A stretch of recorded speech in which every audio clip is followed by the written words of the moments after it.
শুরুতে জানিয়ে দেব মস্কো এক্সচেঞ্জের ডলার ও ইউরোর লেনদেন বন্ধ করল রাশিয়া। জানিয়ে দেব রাশিয়ার হুমকি মোকাবেলায় ৩ লাখ সৈন্যকে উচ্চ প্রস্তুত অবস্থায় রেখেছেন ন্যাটো। এদিকে লোহিত সাগরে ইয়েমেনিদের জাহাজে হামলা, ব্যাপক ক্ষয়ক্ষতির আশঙ্কা। জানিয়ে দেব পশ্চিমাদের চোখ রাঙানি দিয়ে কিউবায় রুশ পারমাণবিক যুদ্ধ জাহাজ। সর্বশেষ জানিয়ে দেব রাশিয়ার জব্দ সম্পদের সুদ চলে যাবে ইউক্রেনে। এবার মস্কো এক্সচেঞ্জে ডলার ও ইউরোতে লেনদেন বন্ধ করল রাশিয়া। যুক্তরাষ্ট্র নতুন করে রাশিয়ার উপর বেশ কিছু নিষেধাজ্ঞা আরোপ করেছে। এই ঘটনার একদিন পর ডলার ও ইউরোর লেনদেন বন্ধ করে দিয়েছে রাশিয়ার প্রধান শেয়ার ও মুদ্রাবাজার মস্কো এক্সচেঞ্জ। বার্তা সংস্থা এএফপি জানিয়েছে, বুধবার ওয়াশিংটনের পক্ষ থেকে ঘোষণা করা হয় মস্কো এক্সচেঞ্জের উপর নিষেধাজ্ঞা আরোপ করা হয়েছে। শুধু রাশিয়ান প্রধান শেয়ার বাজার মুদ্রাবাজারই নয়, বরং একই সঙ্গে নিষেধাজ্ঞা এসেছে মস্কো এক্সচেঞ্জ বৈদেশিক মুদ্রা লেনদেনের নিকাশ ঘরের উপরেও। সেই কারণে মার্কিন নিষেধাজ্ঞাকে একটি বড় আর্থিক শাস্তি হিসেবে দেখা হচ্ছে। রাশিয়ার কেন্দ্রীয় ব্যাংক বুধবার সন্ধ্যায় দেওয়া এক বিবৃতিতে বলেছে, মস্কো এক্সচেঞ্জ গ্রুপের বিপক্ষে নেওয়া যুক্তরাষ্ট্রের নিয়ন্ত্রণমূলক পদক্ষেপের কারণে মার্কিন ডলার ও ইউরো ভিত্তিক লেনদেনের উপর ভিত্তি করে লেনদেন ও নিষ্পত্তি স্থগিত থাকবে। রাশিয়ার বৈদেশিক মুদ্রা কেনা এবং এর লেনদেন করার জন্য সক্ষমতা লক্ষ্য করে পদক্ষেপ নেওয়া হবে এবং সাধারণত দেশটির সরকার ও পুরো রুশ সমাজের শক্ত প্রতিক্রিয়া তৈরি হবে। রাশিয়ার অর্থনীতি কেমন করছে, এটি একটি প্রধান সূচক হল মুদ্রার বিনিময় হার। সোভিয়েত ইউনিয়নের পতনের পর ৩ দশকে দেশটির মুদ্রা রুবলের অনেকবার অবমূল্যায়ন হয়েছে। এই নিয়ে রুশ সমাজে ভয় রয়েছে। ফলে অনেক রুশ নাগরিক পশ্চিমা মুদ্রায় তাদের অর্থ সঞ্চয় করতে পছন্দ করেন, আর অর্থনৈতিক সংকটের সময় তারা রুবল বিক্রি করে দেন। নতুন দফার নিষেধাজ্ঞা দেওয়ার পর বুধবার সন্ধ্যায় রাশিয়ার কেন্দ্রীয় ব্যাংক খুব দ্রুত উত্তেজনা প্রশমিত করতে ব্যবস্থা গ্রহণ করেন। ব্যাংকের বিবৃতিতে বলা হয়, যে কোনো ধরনের কোম্পানি বা ব্যক্তি রাশিয়ার ব্যাংকের মাধ্যমে মার্কিন ডলার ও ইউরো কিনতে বা বিক্রি করতে পারবেন। নিজস্ব হিসাবে যদি কারোর ডলার থাকে তাহলে তা নিরাপদ থাকবে। রুশরা অবশ্য মস্কো এক্সচেঞ্জের আওতার বাইরে যে কোনো ব্যবস্থা ব্যবহার করে ডলার ও ইউরো বেচাকেনা করতে পারবেন, তবে এতে করে তারল্যের ঘাটতি এবং দামের খুব বেশি হেরফের হতে পারে। ইউক্রেনের সামরিক অভিযান শুরুর পর বেশিরভাগ রুশ কোম্পানি ব্যাংক ইতিমধ্যেই পশ্চিমা মুদ্রার উপর নির্ভরশীলতা কমিয়েছে। মস্কো এক্সচেঞ্জ এখন যত বেশি বৈদেশিক মুদ্রার লেনদেন হয় তার বেশিরভাগই চীনা মুদ্রা ইয়ানে হয়। এদিকে রাশিয়ার হুমকি মোকাবিলায় ৩ লাখ সৈন্যকে উচ্চ প্রস্তুত অবস্থায় রেখেছে ন্যাটো। রাশিয়ার ক্রমবর্ধমান হুমকি মোকাবিলায় ৩ লাখ সৈন্যকে উচ্চ প্রস্তুত অবস্থায় রেখেছে পশ্চিমা সামরিক জোট ন্যাটোর সদস্য দেশগুলো।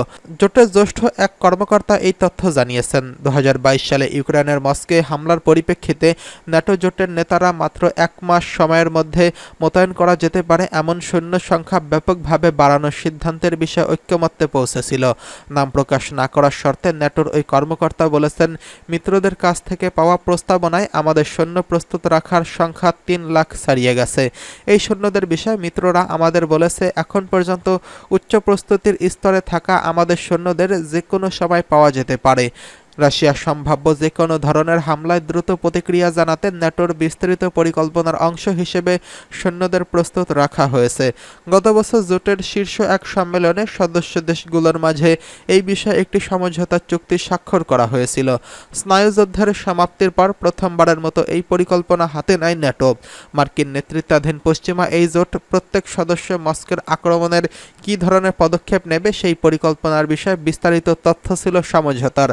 প্রয়োজনে তাদের সেসব পরিকল্পনা কার্যকর করার সক্ষমতা রয়েছে। ন্যাটোর কমান্ডাররা বর্তমানে তা নিশ্চিত করার চেষ্টা করছেন।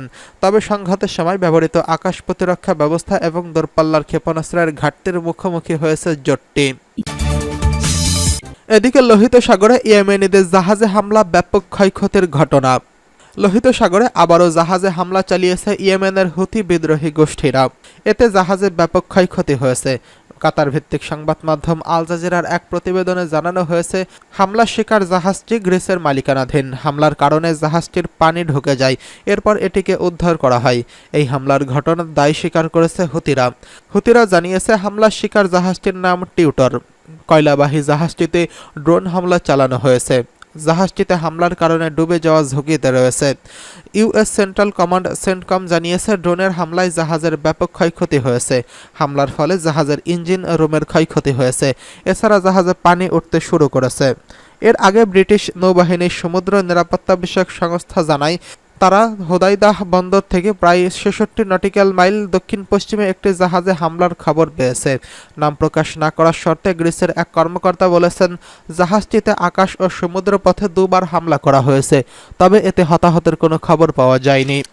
গত অক্টোবরে গাজা যুদ্ধ শুরু হয়। এই যুদ্ধের মধ্য দিয়ে ৩৭,০০০-এরও বেশি ফিলিস্তিনি নিহত হয়েছেন। হুতিরা বলছে, গাজায় ফিলিস্তিনিদের প্রতি সংহতি এবং ইসরায়েলি হামলার প্রতিবাদে তারা লোহিত সাগর ও এডেন উপসাগরে ইসরায়েলের সংশ্লিষ্ট জাহাজে হামলা করে আসছে।